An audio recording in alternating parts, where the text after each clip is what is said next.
Namaskar, good morning. Welcome again to Swadharma Talk. This is now we are in part 5 of 6.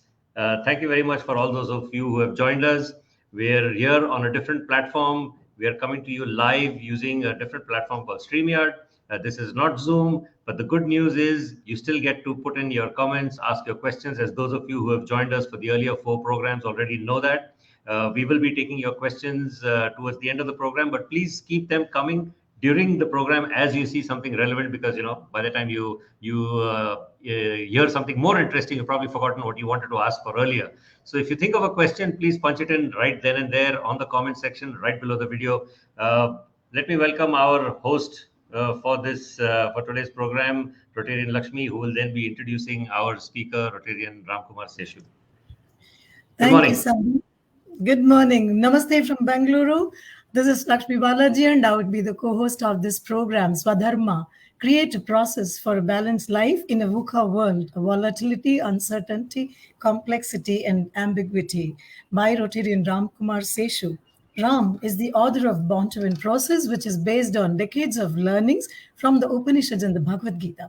The program has impacted over a lakh of entrepreneurs and corporate executives. His philosophy of I can, you can, and we can is based on the principle of Aham Brahmasmi and has been successfully implemented for over 4 decades.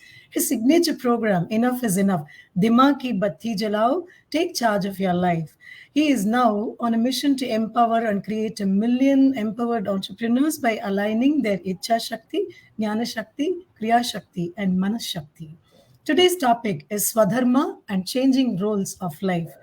And why this topic is so relevant? Because there are times, in our life, our roles and experiences make us think, rethink, reroute, and reset the buttons. So here we go. Over to Rotarian Ram Kumar Seshu to help us with this topic. Namaskar.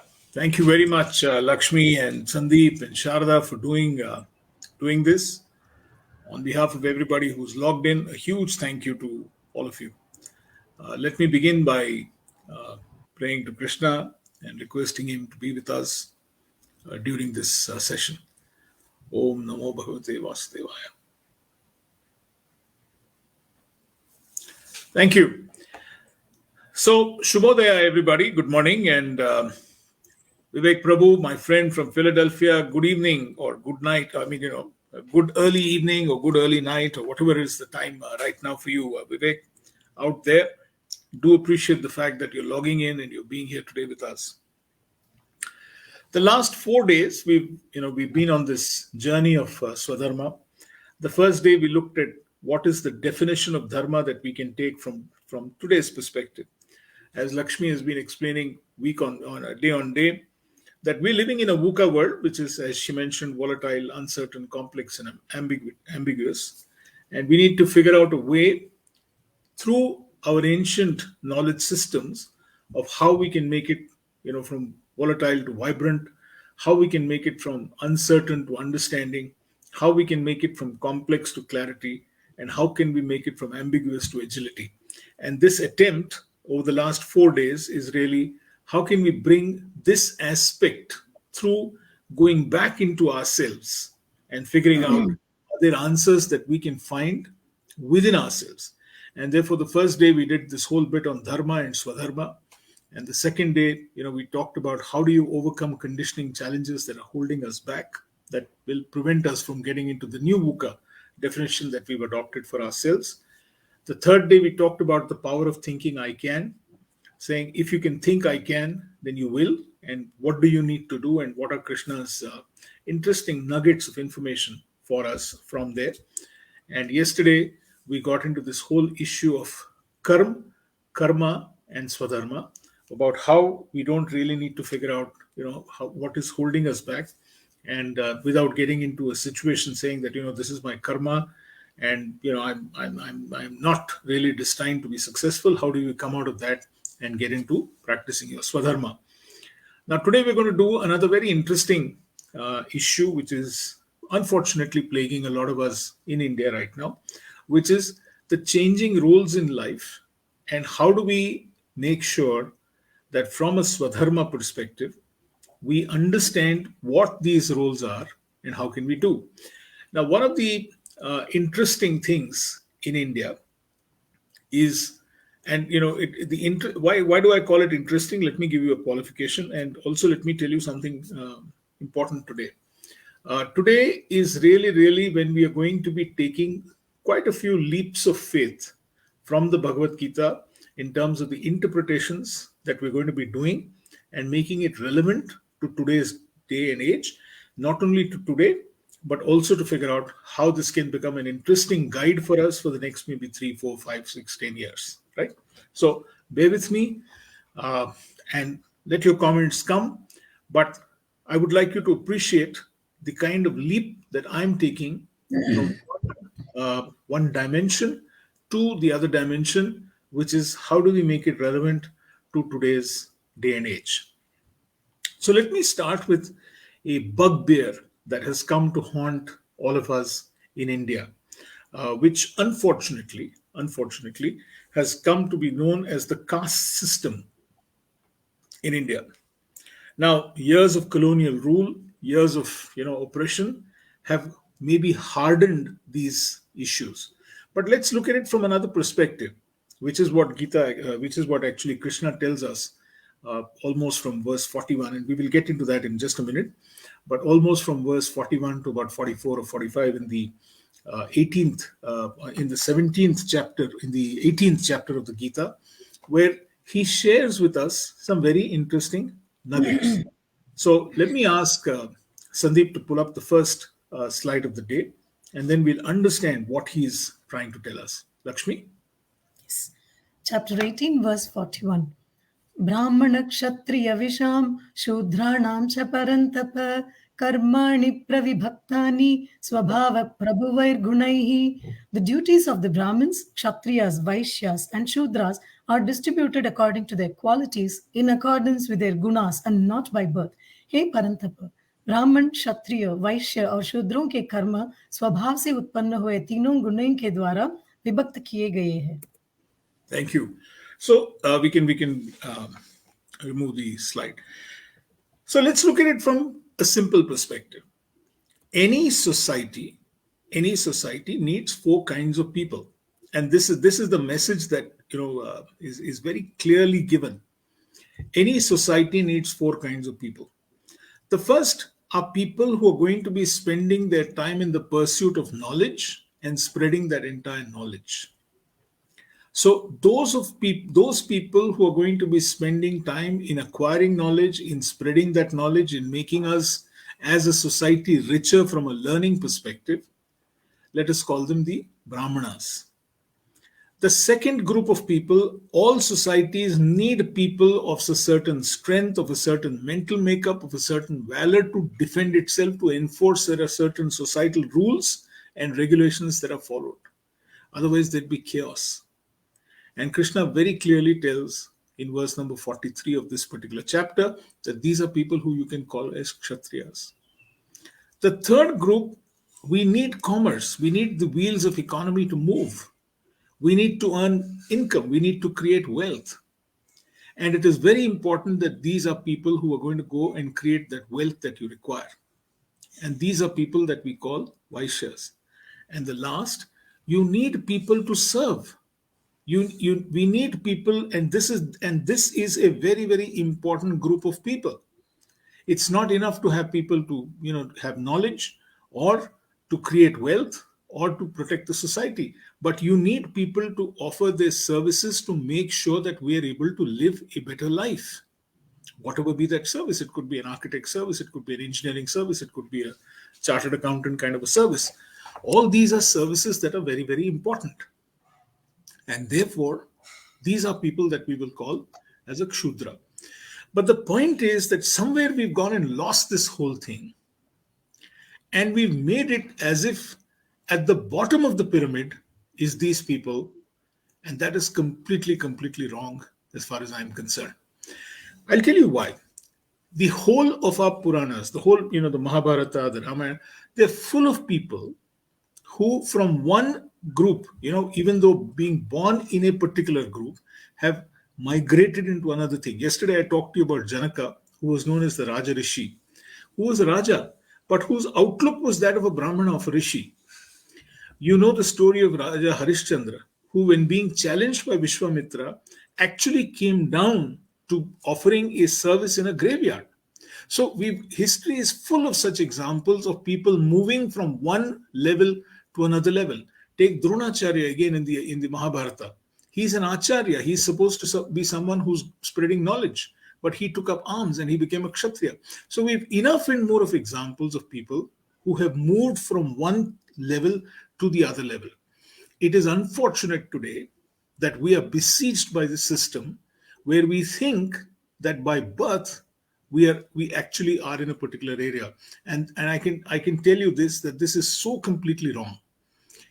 Irrespective of what we are doing, whether we are in the business of sharing knowledge, or whether we're in the area and the sphere of protecting our country, our borders, or whether we're in the state of protecting our like the police who are protecting the way we live, or whether it is in the fact that we have some of us who are into the business of trade and commerce, or we are in the business of service. Each of us has to work according to our Swadharma. And that is a very, very, very important point that we need to keep in mind. So let's get out of this narrow thinking that has held us back for a long time. So remember one very, very important point, that the vocation that you pursue is not an entitlement. The vocation that you pursue is an opportunity to serve. And that is why some of you who are here, who are Rotarians, will this will empathize with you, that our vocation is an opportunity to serve, is not an entitlement. You are not born with some particular aspect of life, but you're actually there to do a service. So look at what I do. I mean, I used to be in advertising for some time, which means I am running a service. So in those days when I used to be in advertising, then technically I'm offering a service, which means I become a kshudra.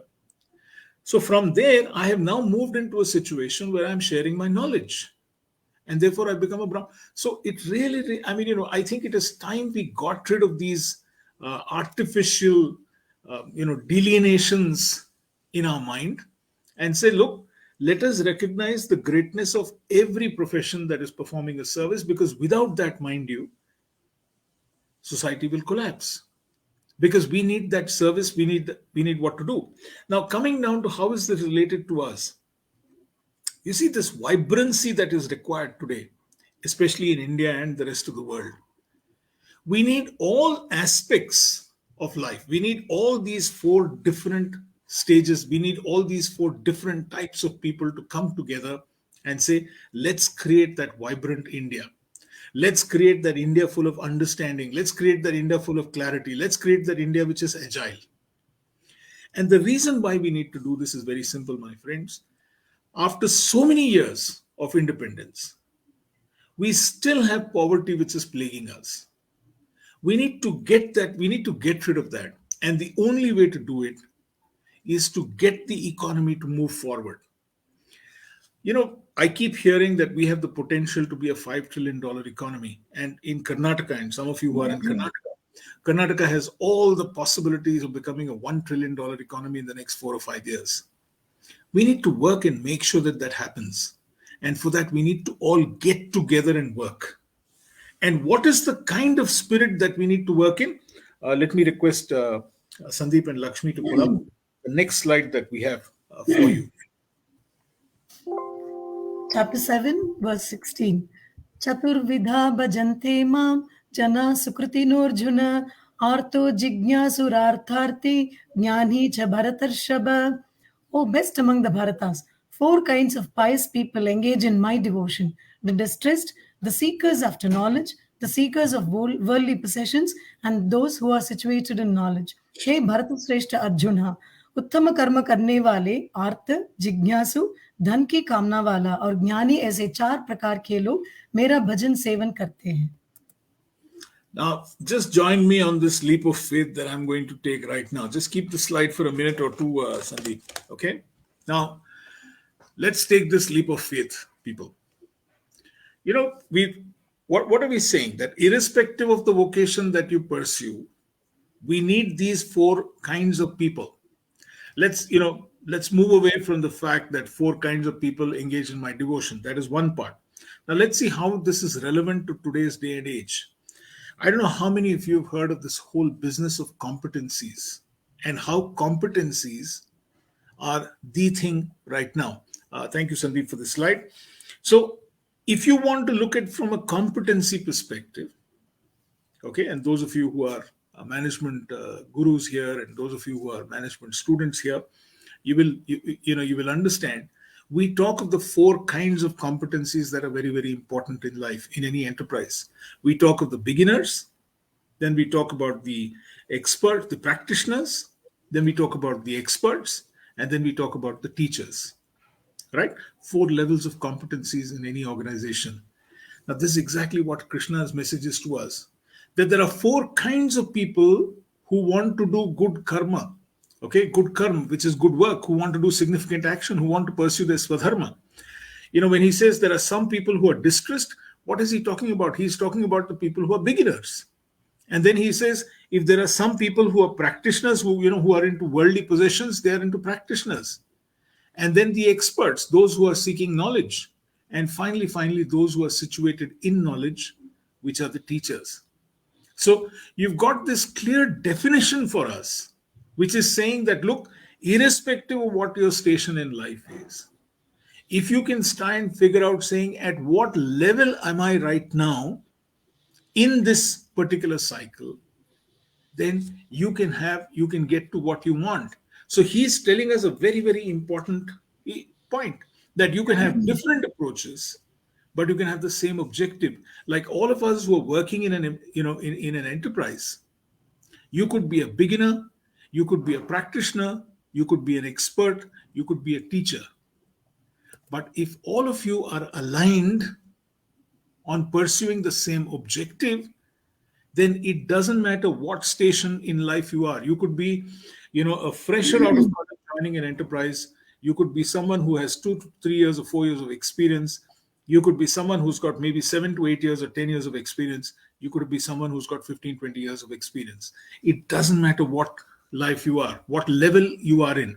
If you can figure this out, that if all of us can align ourselves to the same objective, okay, and that is what he's saying. Yesterday we made an interesting point. And the point is that, look, this Godhead is within you. This Godhood is within you. And therefore, if the objective is the same from an enterprise perspective, if the whole enterprise can start moving from a we can perspective. Till now we talked of I can. Yesterday we talked about you can. Today I'm saying we can. And if we can get into that we can kind of thinking, saying all the 4 people who are working in an enterprise can work with the same objective. All the people who are in your family, whether they are youngsters, whether they are people who are into their studies, whether they are people who are married, who are all of these 4 stages of life, it doesn't really matter, so long as you are able to figure out a way of making sure that these 4 have the same objective. You can have different approaches, but the objective is the same. So have patience. Some of us are, have reached a stage where we are perhaps 50, 60, 65, etc. Have patience with the beginners. Isn't that what we do in an enterprise? We don't take on a fresher and say, why are you not an expert already? We train them. And likewise, this is the message. This is a very, very significant point, especially from those of you who work with this competency frameworks, that Krishna's message is very clear, that look, you can have different approaches, but you have the same objective in life. And that's what he says. That, right? Those who are distressed, those who seek knowledge, those who seek worldly possessions, and those people who are situated in knowledge. So if we were to take this as a framework, just imagine the kind of stuff. Just imagine what we will be able to achieve in terms of our going ahead, in terms of our Swadharma. Yesterday, I talked to you about the whole definition of Swa in Swadharma. Swa is about self-esteem. And therefore, if you think this self-esteem is extremely important, not only for you, but whether you're a beginner, a practitioner, an expert, or a teacher, it is very important for us as enlightened people to make sure that we consistently work on the swa of Swadharma, which is about self esteem, and help people become you can people, and therefore create an entire team of we can people. Okay, whether it is yourself, your family, the enterprise that you're working, or it is, if you belong to an NGO, or if you belong to an organization like a round table or a lion or a rotary or a inner wheel, or whichever organization that you're part of.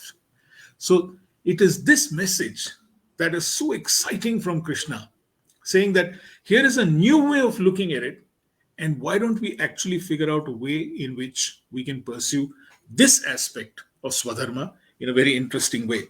So, he keeps telling us again and again that it is better that you practice your own ideal of perfection, and therefore you can do that very well. Let me give you another example of the different stages of life. Very clearly, again, it is established that there are the 4 ashramas that we call. The first one is the brahmacharya ashram, where we spend a lot of time in our studies.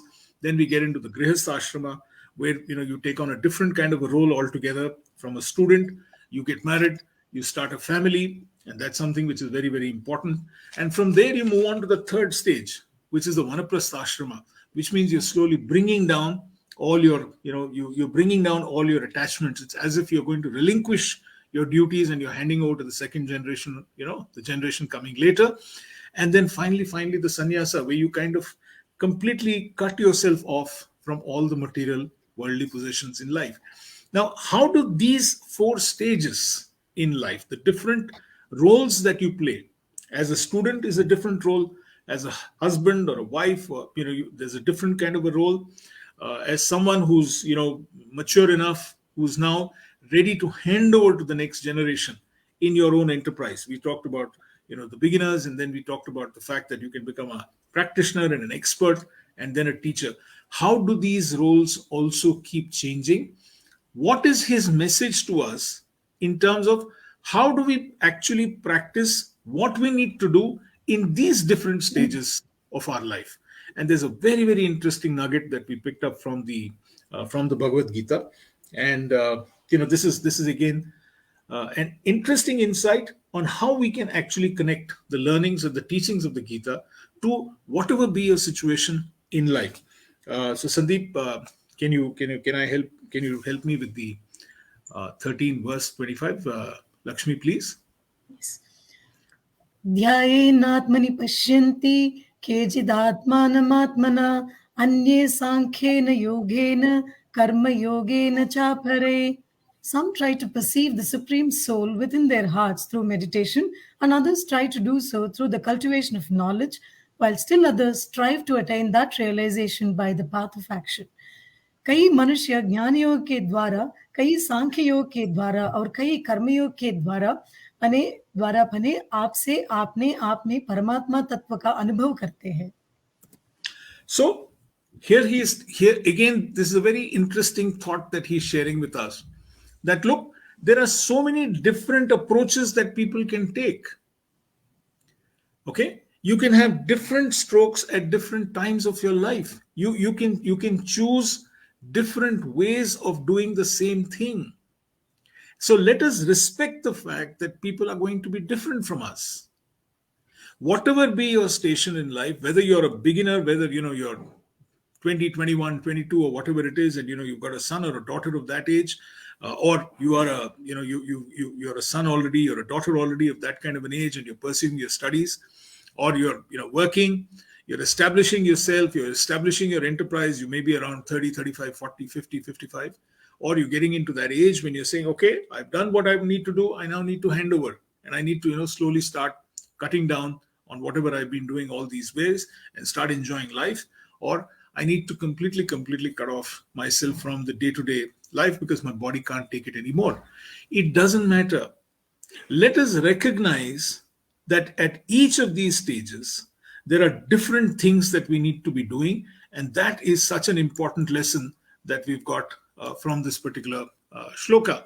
So he's telling us very clearly that whatever is there within their heart, people are trying to do so in so many different ways. So some are doing it through meditation, some of them do it through the cultivation of knowledge, some of them do it through the path of action that they want to pursue and they want to do. So each of these is going to help you to get to that. Let's recognize this diversity, that the whole world is not about my way or the highway. And this is the tragedy that we've all got into, thinking that, look, either it has to be done this way or it cannot be done. It is this thinking that is holding us back. So, whatever be your Swadharma, and whatever be the way that you would like to pursue your Swadharma, let us recognize this in each other and let us revel in that particular knowledge that each of us has greatness innate within, and let us allow people to pursue that. The important thing is, within your family or within your enterprise, it is important to keep remembering and reiterating that this is the objective that we would like to get to. This is what we want to achieve in life as a family, or this is what we want to achieve as an enterprise. So long as the objective is the same, then the means and the approaches can be different. Let us recognize this diversity. And this is the message, this is a very valuable message that Krishna shares with us in this particular verse. So whatever is the station that you are in, whatever is the kind of work that you're doing, whatever is the age that you are at right now, whatever is the role that you're playing right now in life, it doesn't really matter.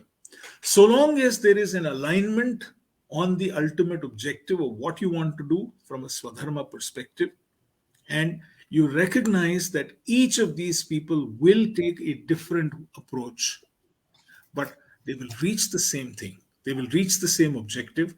There will be absolutely no conflict within either the family, within yourself, within the family, or within the enterprise, or within the organization that you're a part of. Keep this in mind. It's only when that objective is not consistent, it's only when that objective is not the same, that is when the confusion happens. And that is when you get into the situation of my way or the highway. So what a beautiful lesson that Krishna gives us from this particular verse, which is chapter 13, verse number 25. Okay. So very clearly, what is he trying to tell us? That look, if you want to achieve something, then it's very, very important for you to figure out a way of how are you going to work and get into that role. He's given us one more beautiful hint as to how this is going to be different from each individual. Okay. And I will request Sandeep and Lakshmi to get us to chapter 14, verse 11 to 13. I'm sorry, this is a busy slide, but it's important that we read it together. And Lakshmi, Yes. Thank you so much for doing that for us. Thank you. सर्वद्वारेषु देहेऽस्मिन् प्रकाश उपजायते ज्ञानं यदा तदा विद्यात् विवृद्धं सत्त्वमित्युत लोभप्रवृत्तिरारम्भः कर्मणामशमः स्पृहा रजस्येथा निजायन्ते विवृद्धे भरतर्षभ अप्रकाशो प्रवृत्तिश्च प्रमादो मोह एव च तमस्येथा निजायन्ते विवृद्धे कुरु नन्दन. When all the gates of the body are illumined by knowledge, know it to be a manifestation of the mode of goodness, sattva. O Arjun, the symptoms of greed, exertion for worldly gain, restlessness, and craving develop when the mode of passion predominates, rajas. O Arjun, non-illumination, inactivity, inertia, negligence, and delusion, these are the dominant signs of the mode of ignorance, tamas. जब इस देह के द्वारों समस्त इंद्रियों में ज्ञान रूप प्रकाश उत्पन्न होता है, तब जानना चाहिए कि सत्वगुण बढ़ा हुआ है. हे भरत श्रेष्ठ, रजोगुण के बढ़ने पर लोभ, प्रवृत्ति, कर्मों का आरंभ, अशांति और स्पृहा ये वृत्तियां पैदा होती है.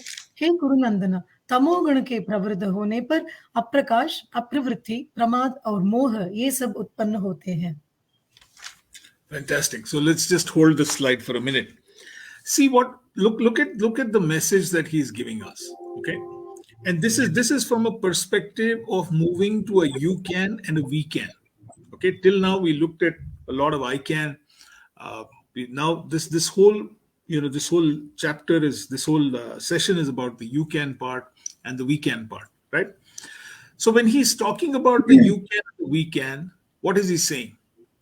If you remember earlier, he said that look, there are four types of people. You could have the beginner, the practitioner, the expert, and the teacher. And then he's told us that look, you could have different approaches that you can take. Okay, you can have any of the kind of three approaches that you need to take to get to what you want for the same objective. Now he's giving us one more insight, and he's saying that look, there are obviously three kinds of people. Okay, one are the people who are illumined by knowledge. The second, people who want that worldly gain.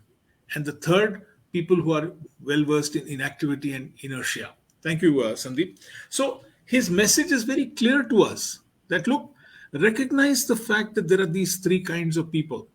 While you may be in that sattva mode, it is not possible for everybody to be in that particular mode. There are people who are in different kinds of modes. Okay, and therefore you let your goodness be the lodestar. He's told us again and again and again in the Bhagavad Gita that look, you become the lighthouse. It is you who can empower everybody around you. Just somebody asked a question, I think in the first or the second session, saying that look, while I am doing this, I am not getting a response. Great, recognize that fact that here is somebody, you be in the mode of goodness. There will be somebody who will be in the mode of rajas. There will be somebody in the mode of tamas. That is perfectly all right. What to do? They're part of your family, or they're part of your enterprise, okay, or they're part of your organization. That is perfectly all right. But let's recognize that there are these three different kinds of people who you will find in life. Let us not resist that fact. The challenge happens when you are pursuing your Swadharma and you want everybody to be a clone of yourself. I keep telling people, in my program, God was very intelligent. He made you and he threw the mold away. There is no other person in the world exactly like you. Not even your son, not your spouse, not your daughter, not your son-in-law, not your daughter. There's nobody like you. There's just one you. So if you want to make goodness in your heart, remember that not everybody will be on the same page or level as you are. Recognize that. Don't resist this. And that is his message through these three beautiful verses that he talks about, saying that, look, there are some people from whom goodness will emanate. You become that kind of a person. There will be some people who will want to pursue worldly possessions. Give it to them. Nothing wrong. Just make sure that in the process, they align themselves with their Swadharma, number one, which is to be happy, not make anybody else unhappy, and to make sure that the objective that you guys are working to is something that is understood and aligned. A lot of times I find, when I consult with organizations, when I consult with families and whatever, I find that the objective is not very clear as to what is it that we want to achieve. And then, people have this fight going on between one level to the second level to the third level, or the third level to the first level, or the first level to the second level. And this disagreements that happen is because we don't recognize that people will have differing needs.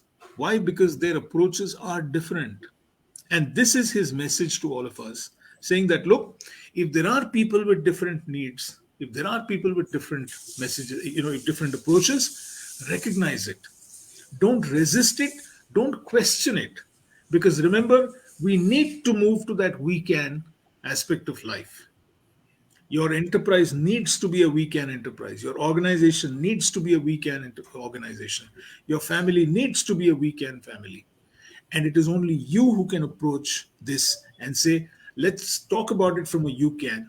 And therefore, let's then move to that, to the level of being a we can kind of a person. And it is this insight that he gives us. Okay.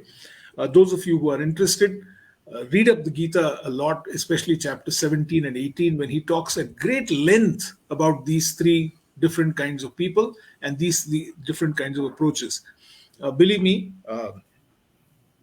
if you do that, you can actually do a mapping of all the people that are there who are interacting with you on a daily basis and figuring out where are these people coming from. Understand, appreciate, give them the space, and then start working on the same objective, saying, while I understand where you're coming from, can we all agree that this is what we need to go ahead and achieve in life? And therefore, let's go with that approach, not resist it, but make it part of the flow. Life becomes that much more easier. Okay? Now, when you start acting on this, right, and you make goodness your particular lodestar, you will understand and appreciate one very, very important thing. Each of us will play different roles.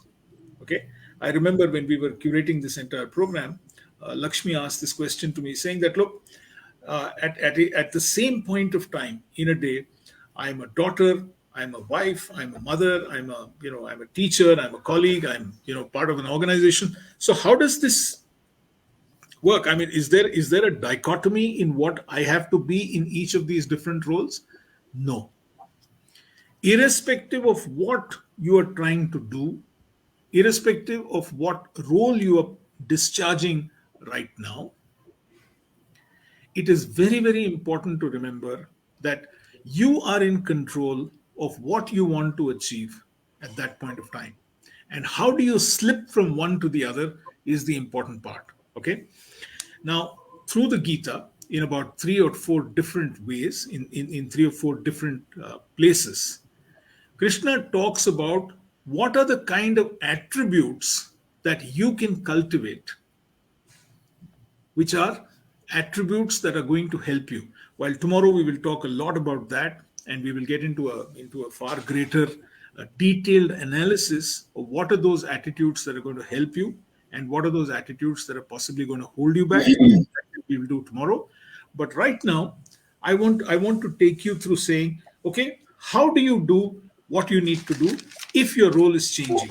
What are some of the things that you need to imbibe? What are some of the things that you can start practicing with?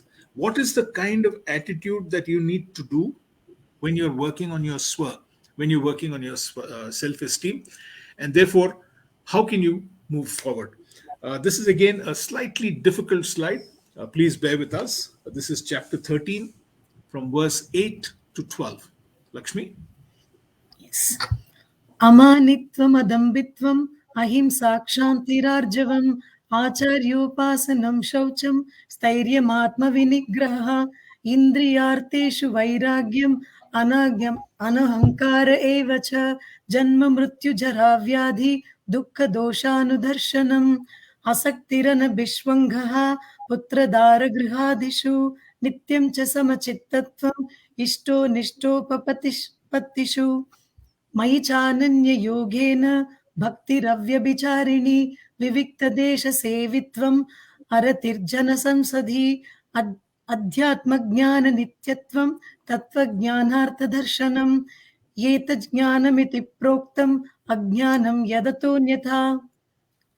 Humbleness, freedom from hypocrisy, non-violence, forgiveness, simplicity, service of the Guru, cleanliness of body and mind, steadfastness and self-control, dispassion towards the object of the senses, absence of egotism, keeping in mind the evils of birth, disease, old age and death, non-attachment, absence of clinging to spouse, children, home and so on, even-mindedness amidst desired and undesired events in life, constant and exclusive devotion towards me, an inclination for solitary places and an aversion for mundane society, constancy in spiritual knowledge and philosophical pursuit of the absolute truth.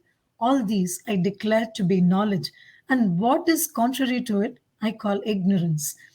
मान्य होने, दिखावे और हिंसा जैसे सोच को हटाकर सहनशीलता और सरलता को अपनाकर आचार्यों के पास बैठकर स्वच्छ होकर और अपने को अनुशासित करके मन को स्थिर करके इंद्रिय विषयों से ललक और अहंकार को हटाकर जन्म बुढ़ापे मृत्यु के दुखकारक दोषों को सूक्ष्मता से देखते हुए अपेक्षाओं को हटाकर पुत्र, पत्नी व घर में रहने वाले अन्य सभी को स्वतंत्र अंग मानते हुए मन भावन मिलने या न मिलने पर चित्तन लगातार सब भाव बनाए हुए भीड़ भाड़ से पर एकात्म में स्थित होकर न भटकने वाले भक्ति भाव से मुझ में एकाग्रता से जुड़कर तत्व ज्ञान से पहचानने के लिए नियमित अपने आप का अध्ययन कर, ऐसा अभ्यास ये होने वाला ही ज्ञान है, बाकी तो सब अज्ञान ही कहा गया है. Thank you, Sandeep. We'll keep this slide for a couple of minutes. So, how do you work on your self-esteem? What are some things that you need to look at that resonate with you? Here is a whole menu. Are we saying that you need to do all of this? Maybe. Can you do all of this? I don't think so. But can you pick up a couple of them and say, this is who I am? But look at the most important thing. He starts with humbleness, humility. And I think this is a very, very, very important aspect of your self-esteem. We said this whole thing is about your swa, which is your self-esteem. How can you make sure that while you're working on your Swadharma, you get your self-esteem going? Look, what is it he's saying? Look at each of these points. Humbleness. He says, look, humility is key. The minute you get into this arrogant mood or arrogant mode, then obviously you're going to alienate the whole world. And it is this humbleness that is required. Remember, like I told you the other day, asking for help is a sign of strength. Humility is a sign of strength. Humility is not weakness. Humility is not being a pushover. Remember that. Freedom from hypocrisy. Very clearly saying that, look, don't be a hypocrite. Non-violence, forgiveness, simplicity. Service to the Guru, cleanliness of body and mind, the sauchata that we keep talking about, steadfastness, self-control, dispassion towards the object of the senses, meaning don't get attached to what is happening around you, absence of the ego, keeping in mind the evil of birth, disease, and age and death, meaning don't get carried away by the stage that you are in right now. Non-attachment, and we talked about that a lot yesterday. Absence of clinging to things in life. He gives an example here. The example here is spouse, children, home. I'm not saying, leave them right now. But what I'm saying is that don't get too attached to all of that. Even-mindedness, even amongst desired or undesired events in your life. A constant and exclusive devotion towards what you are, towards me, meaning towards the greatness that you are. And inclination, to solitary place and aversion for mundane society. This is the me time that we are talking about today. We talk at length about the need to have that me time, okay? To do this WhatsApp detox and to do, the detox from social media and stuff like that. This is what he's talking about here. Constancy in the pursuit of knowledge and a philosophical pursuit of the absolute truth. The point is that if we were to look at some of them and say that, look, can I imbibe some of this in my life? Then what we're doing at that point of time is that we are moving into a swirl. So irrespective of what you do in life, and today we've entered into a service economy, whether we like it or not. The fact is that India is, the GDP of this country is completely led by service. 65% of our GDP today is coming from the service economy. And, a large part, another 20-25% is coming from the manufacturing sector. And, the balance, about 15-20% is coming from the agriculture sector. Now, if you add both the service and the manufacturing industry, then look at all of this, what he's talking about, this ability to be, to be humble. All of these are issues that are important for us to imbibe when we are ready to do service. And that's the message that Krishna shares with all of us. Saying, look, this is how you need to lead your life. Pick some of them. Picking all of them, you'll end up being a confused soul. But pick some of them that work for you. Sit with your team and pick which of these will help the team in terms of becoming you can, and therefore getting into that we can as your Swadharma. Remember, it is your Swadharma to make sure that not only you, but the people that you interact with on a daily basis, whether it is from your family, your enterprise, or your organization, are all people who are moving up in that you can level and therefore getting into a we can kind of a thinking. And it is this message of Krishna that becomes so very important to all of us, that look, figure out what of these aspects that you would like to practice on a daily basis. And therefore, when you get these, imbibed into you, when these become part of your DNA, then very, very clearly you're going to be operating from a very high self-esteem. What a beautiful message that he conveys to all of us. And finally, we get to another very important part. Okay, how do you get to working on your self-esteem? Thank you, Sandeep, for that cue. Absolutely. So self-esteem is the key, guys. We, for too long have we worked in a situation where we've not harnessed this beautiful thing of self-esteem. And you can translate it in any which way that you want, that if you were to discharge your Swadharma in that way, then you will work on your self-esteem in a big way. So what is it that we need to do that will continue to keep us on the path of Swadharma? Is there a message from Krishna for us to talk to on this whole business, that look, your role could be changing in life. Don't get worried about that, but you can keep pursuing whatever is your Swadharma. And can I request you, Sandeep, to pull up chapter 7, verse 3, please? Lakshmi? Yes. Sattvanurupa sarvasya shraddha bhavati bharata shraddhamayoyam purusho yoyat shraddhasya eva saha. The faith of all humans conforms to the nature of their mind. All people possess faith, and whatever the nature of their faith, that is verily what they are. हे भारत, सभी मनुष्यों की श्रद्धा उनके सत्व, स्वभाव, संस्कार के अनुरूप होती है. इसलिए जो जैसी श्रद्धा वाला है वही उसका स्वरूप है, अर्थात जैसे जिसकी श्रद्धा वैसा ही उसका स्वरूप होता है. Look at this, right? So his final message to us on this, that it doesn't matter what your station in life is. It doesn't matter which aspect of your life you are at. It doesn't matter what is the kind of product or service that you are working on. It doesn't matter where you are in life. It doesn't matter what age you are in life. His simple message to all of us is this, that look, the faith is what influences your mind. If you possess that faith in yourself, that look, what I am doing with my Swadharma is going to give me the results that I need. And if you can make that faith a part of your armory, then there is quite nothing that you can't achieve in life. It is this message of Krishna to all of us, that look, role, you have nothing, you have no control on the role that you are at right now. But how you can do it is something that you have complete control. And this is his message to all of us. Very, very valuable message, saying that, look, believe in your innate greatness, and then make sure that when you're working on this, you come from a position of faith that I am going to achieve what I want to achieve. Will I get it immediately? Maybe, maybe not. Will I get it in a slightly delayed way? Maybe. It is never, my friends, if you're going to be achieving what you want to achieve. It is only a question of when are you going to achieve what you're going to achieve. So if the intensity of your intention is strong, then you will definitely get to what you want to get to in your life. Keep this in mind.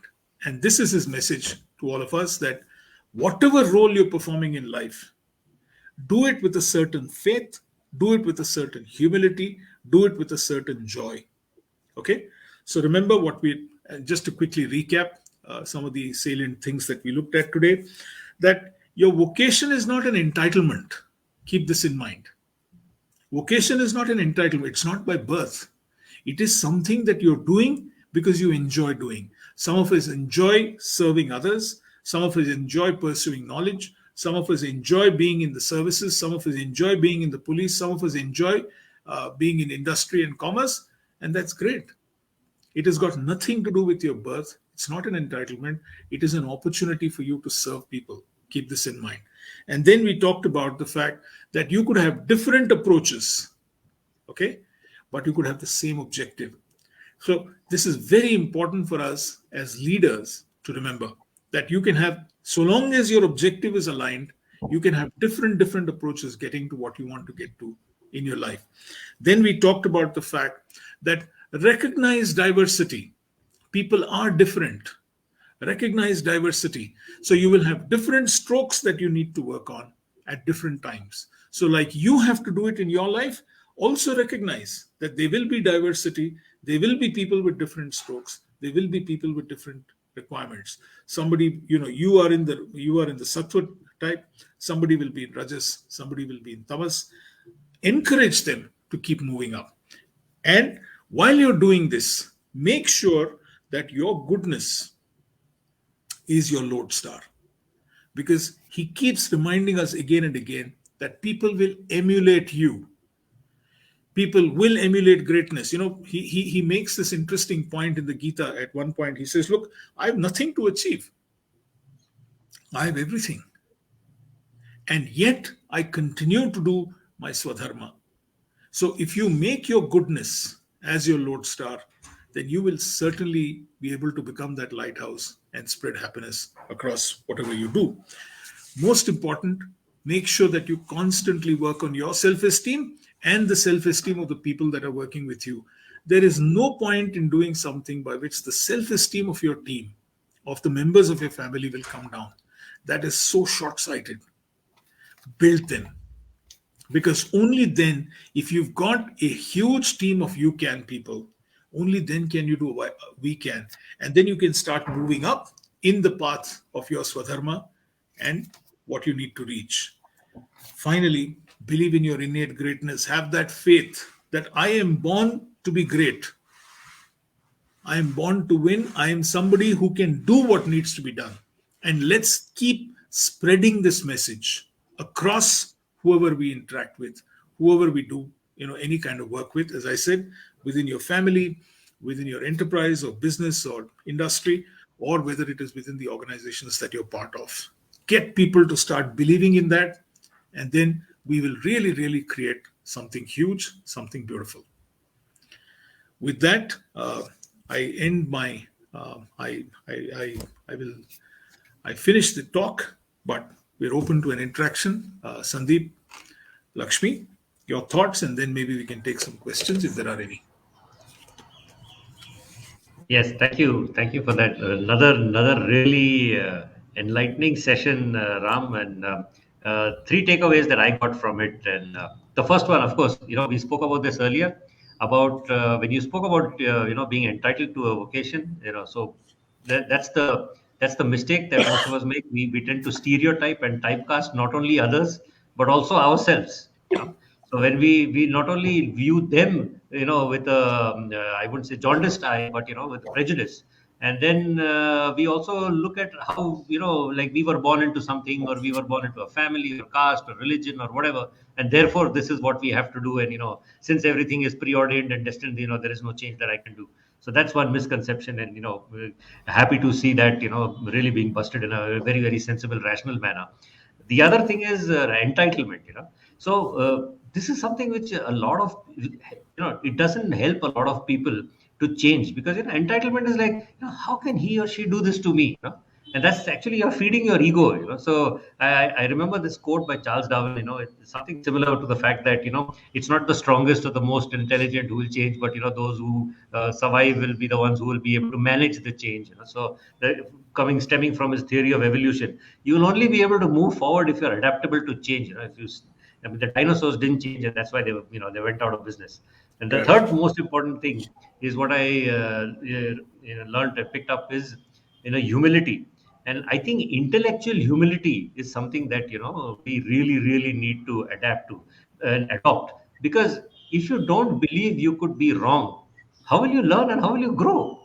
Exactly. I mean, if you think that the world starts and ends with me and with my thought process, that's it. That's you can draw a line at the end, and say that this is the end of your progress for sure. Because if you just definitely believe that I am right and everyone else is wrong and I can never be wrong, that's game over. So humble and kind, yeah, I think so 3 great takeaways. Absolutely. Thank you for that. Absolutely. Wonderful. And again, superb session. I mean, a couple of takeaways. One is when you said when you're serving, how you serve. I mean, I realize you draw the line. I mean, today it was a very nice, input.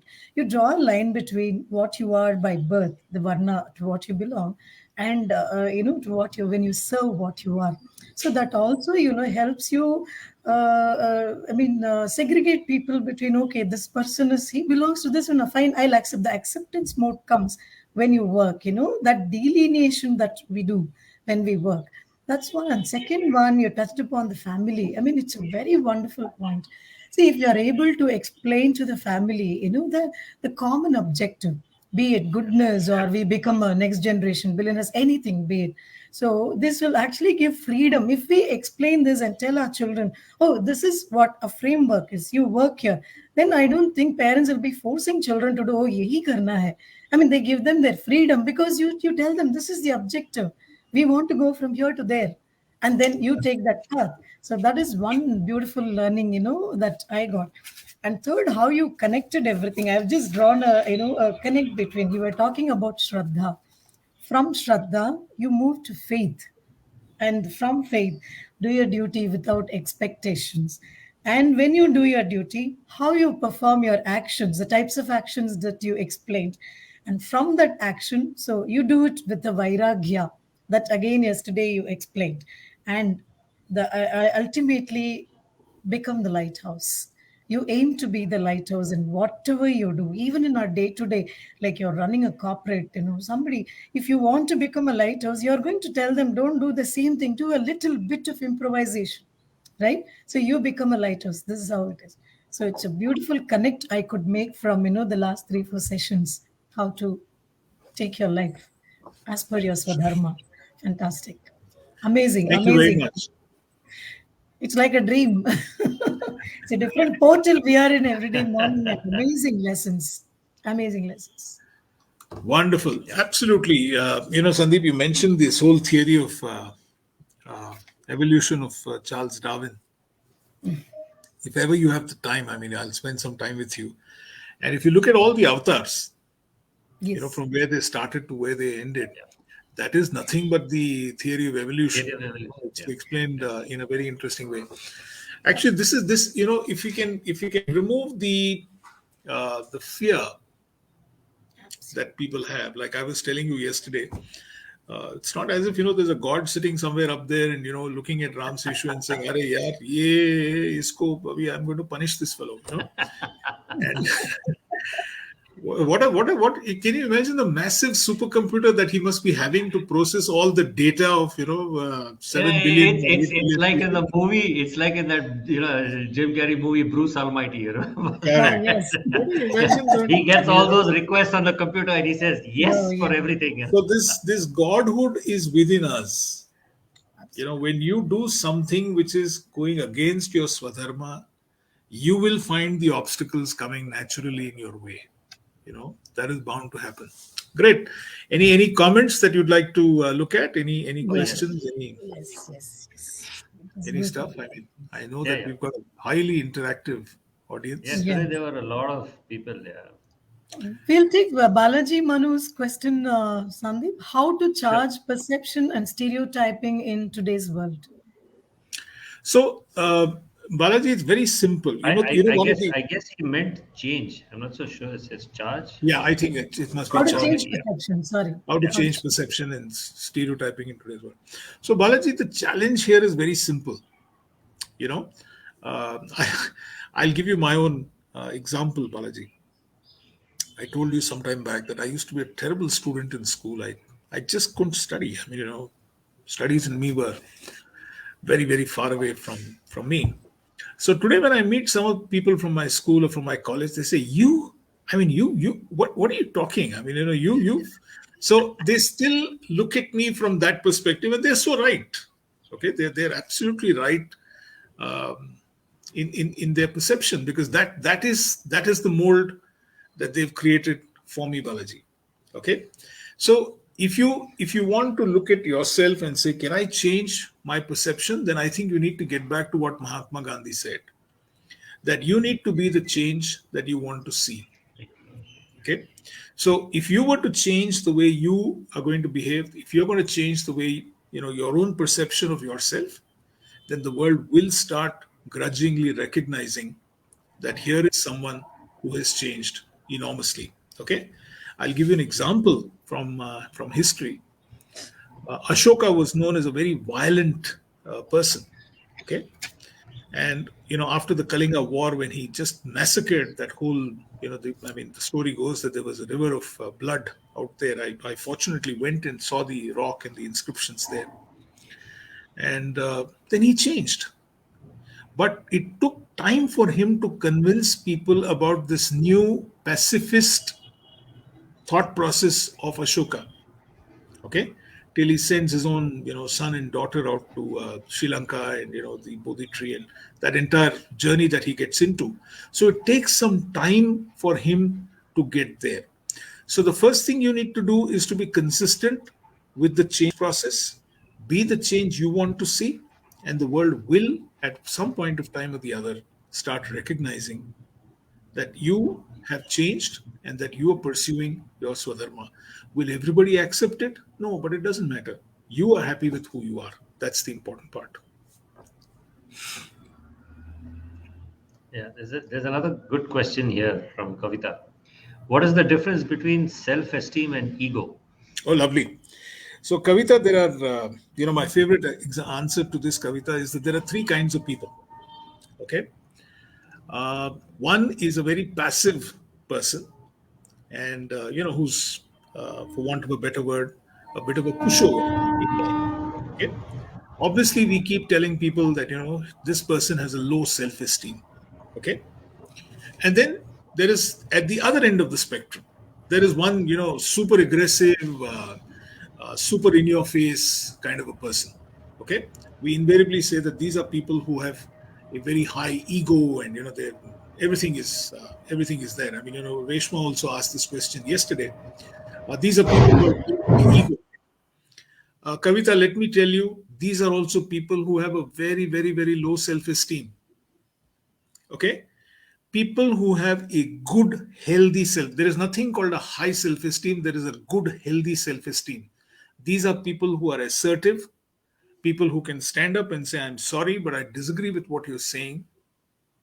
I don't agree with this. This is my viewpoint.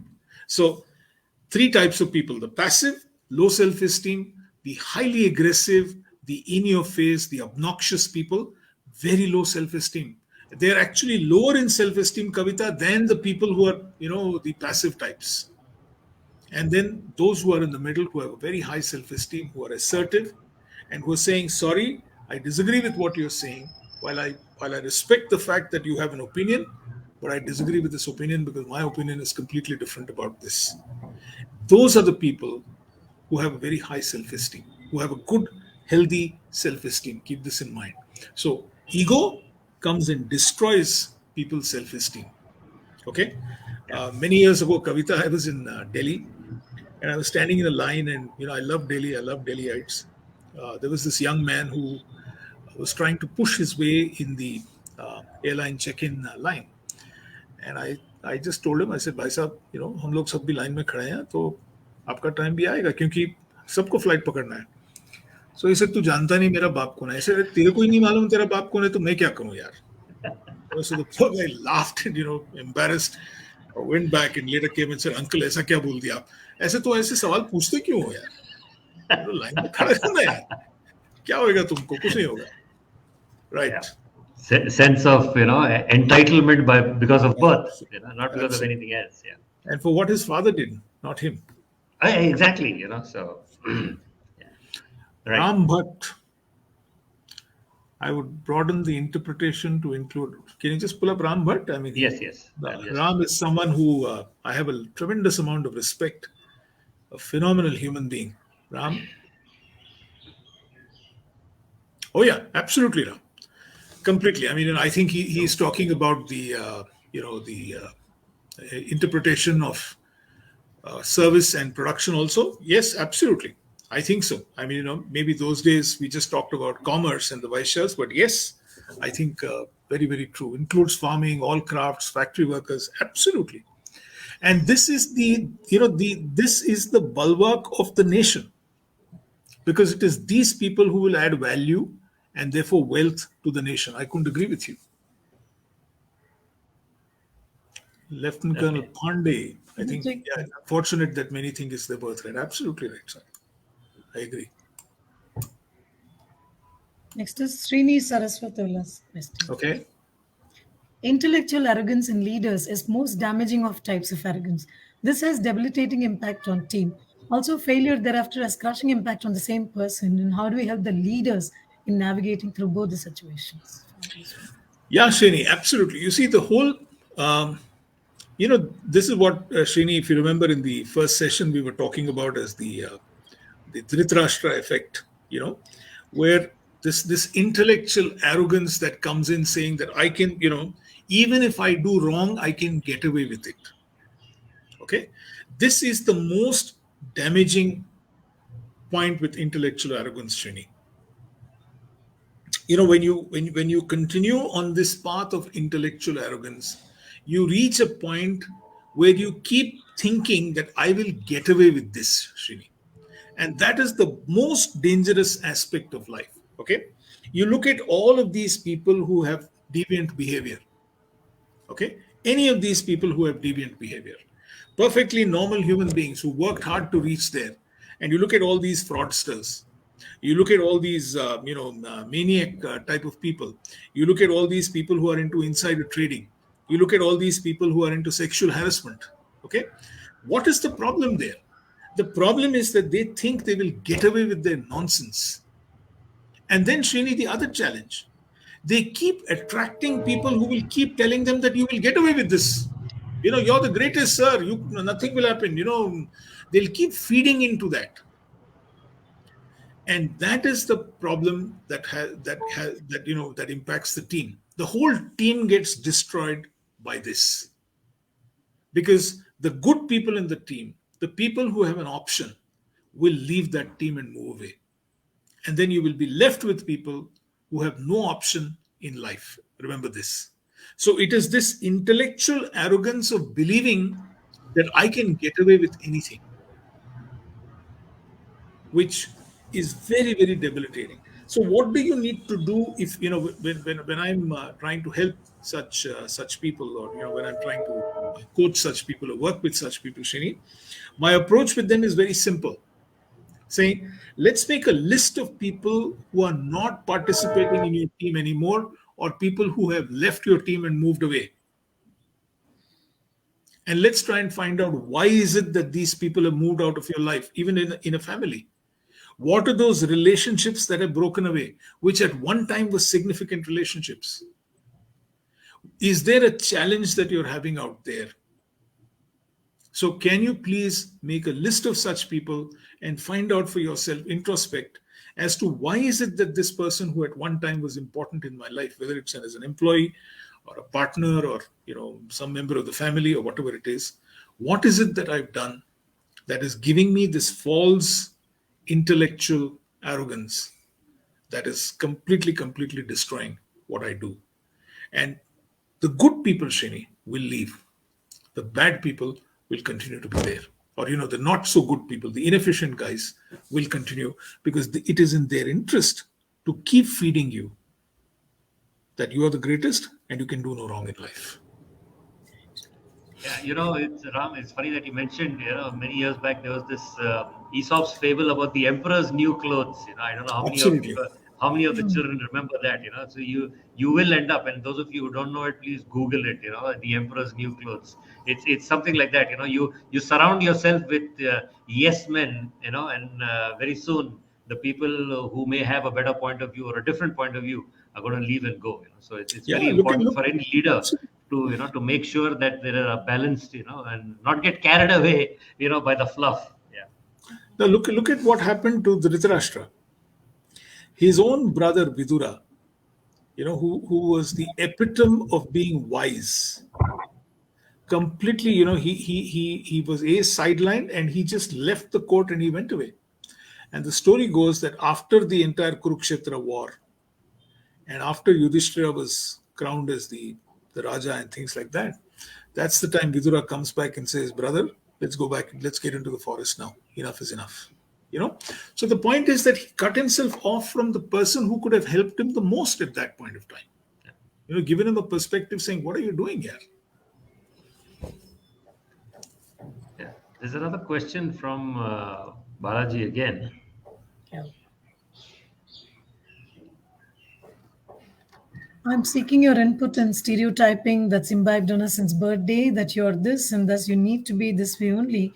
You can't change. It's our reputation at stake.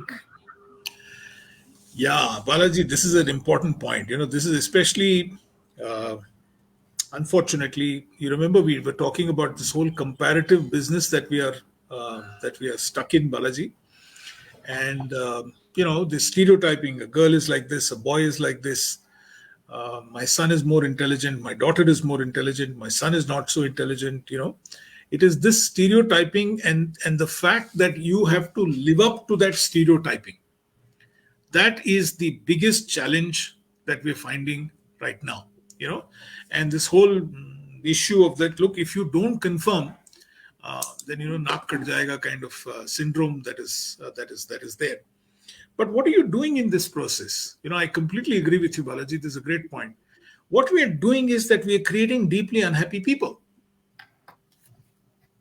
If I am doing something to serve my immediate needs right now, under a false, sense of entitlement or whatever it is, then I'm creating a deeply unhappy group of people, whether it is my family or whether it is my enterprise.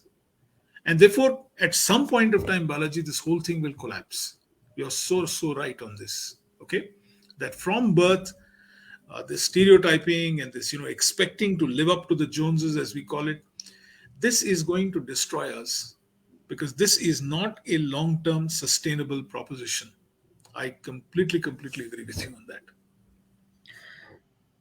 So, while we pull up other questions, I have a question, Ramji.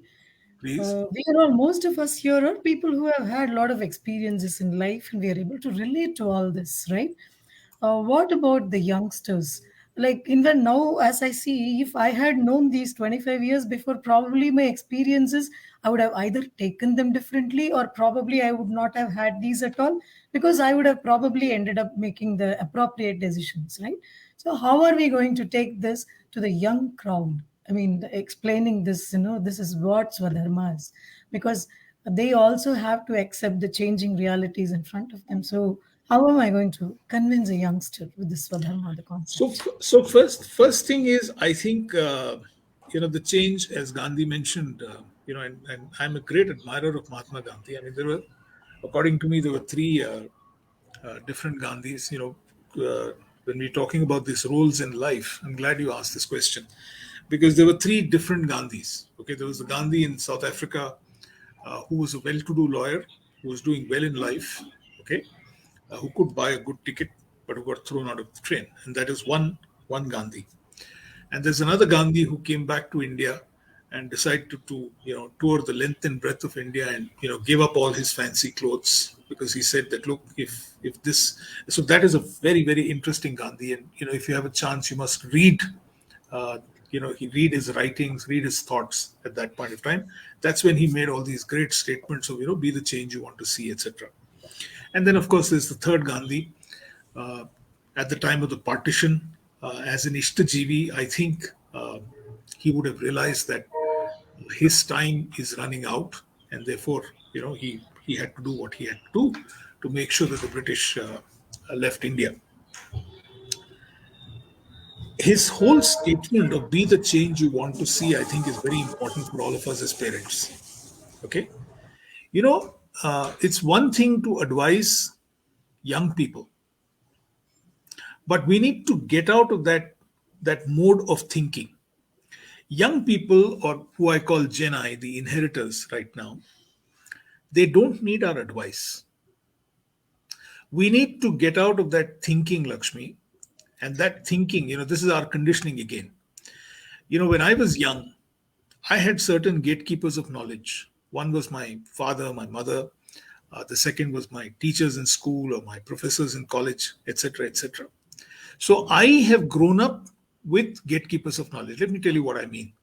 The paper that would come home was determined by my father. The radio program that we listened to was determined by my father. The television that we bought and the programs that were on were determined by Doordarshan, and so on and so forth, right? The library that I went to study, last year of my life that I went to the library, it is somebody else who bought those books and kept it there. And I had no option, and my professor would tell me, go read this book or go read this particular reference book and make some notes from that. And I did that. So I've grown up with these gatekeepers of knowledge. And I'm sure Sandeep, you and Lakshmi also had these gatekeepers of knowledge that have continuously done it. But today's youngsters, no, they've got Google Auntie. They've got the whole beautiful net. They've got WhatsApp. They've got friends who are forwarding stuff to them. And you have no control over what they're reading and what they're looking at. So the first thing that I say, give up being a gatekeeper of knowledge and advising people. Don't. Become an enabler, not a gatekeeper. So when we want to work with young people, I keep telling guys, hey, don't do that. Don't tell them do this, don't do that. When, on a weekly basis, there are so many young, kids, parents who ask me or Dipti saying, why don't you talk to my son or why don't you talk to my daughter? I'm very worried. I say, great. First, I need to talk to you because I'm worried about you. And then let me talk to your child. Absolutely. Okay? And the first thing I tell them is that, look, will you stop worrying? Your child is great. Yeah, just let's leave him. And then we talk to the kid. And the first question that I ask him is that, look, what do you want to do in life? And you'd be surprised after 5, 8, 10 minutes, the child is actually flowing and, saying, uncle, I want to do this and I want to do that, or auntie, I want to do this or I want to do that. And this is what interests me. I want to get into music or I want to get into painting or I want to do dancing or whatever else is that kid keen on. Because that kid has got so many inputs, believe me. Just last week, somebody told me, why don't you talk my son out of going to the States? I said, why would I do that? So I asked this kid, I said, why States? And he gave me so much of research that he had done with his friends. I had no clue about that.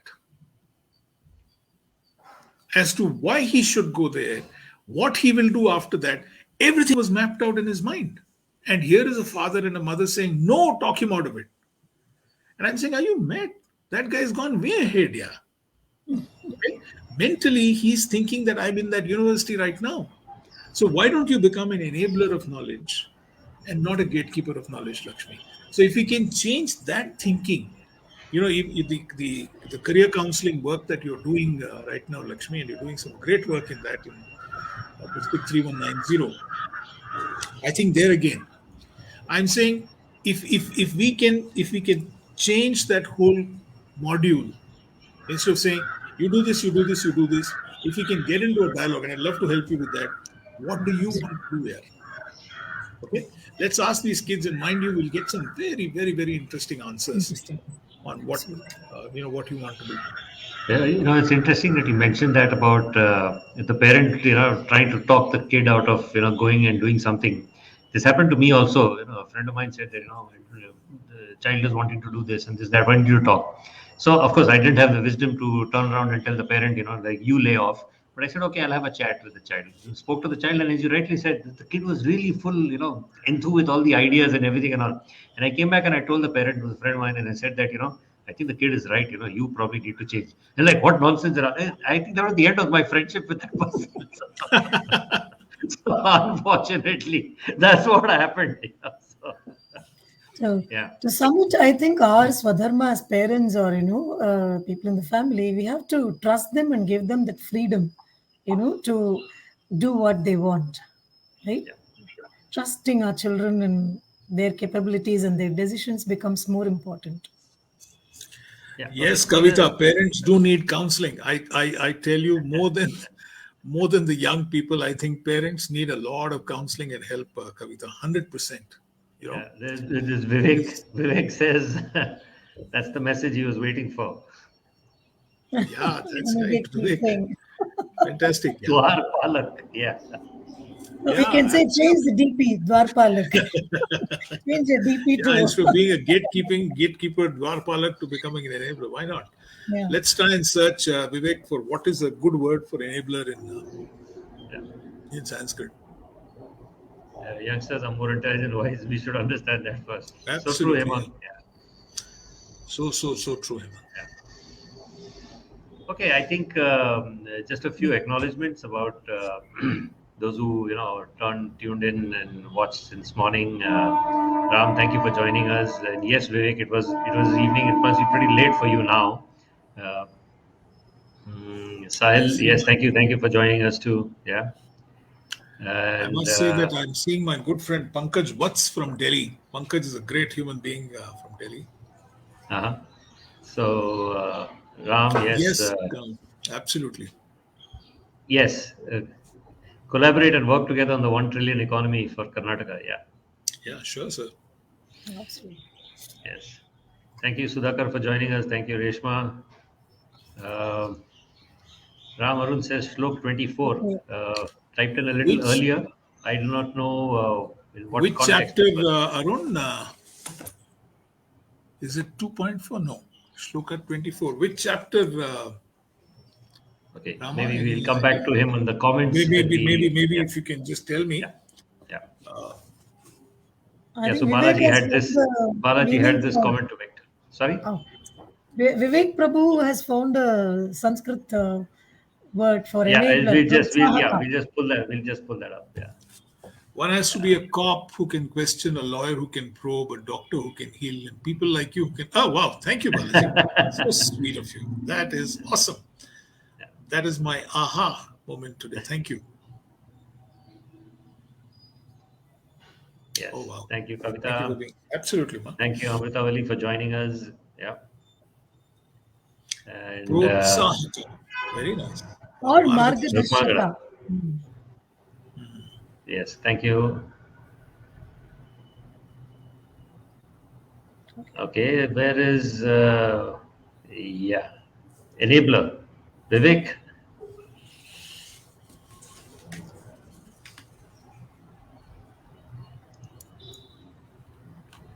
Ram says the book was chapter 25. Okay, let's check You're right. You're right. I think that is an error. You're right. You're absolutely right. That I think I made a mistake in the number. You're absolutely right. I think we will correct that slide before posting it on the group. Yeah, that is 24. You're absolutely right. Chapter 13, verse 24. I made a mistake of. I think we made a mistake of calling it verse 25. Yeah. Yeah, sorry. Okay. You're right. You're absolutely right. You're correct. Absolutely. Margdarshak. Yeah, okay. Vivek. That's another option. Okay, that's it. That was the last one. Okay, so tomorrow is, as we mentioned, we will close this session at about 9, and there's a lockdown in most part in Karnataka, and I don't know what's happening, I think even in Maharashtra. So we will close this session at about 9 or a little before that. But 9, we will open up a Zoom chat. So what can happen is that some of you who'd like to come on Zoom and chat up with us. So what we will do is that we will post that on the Swadharma WhatsApp group. So those of you who'd like to join can.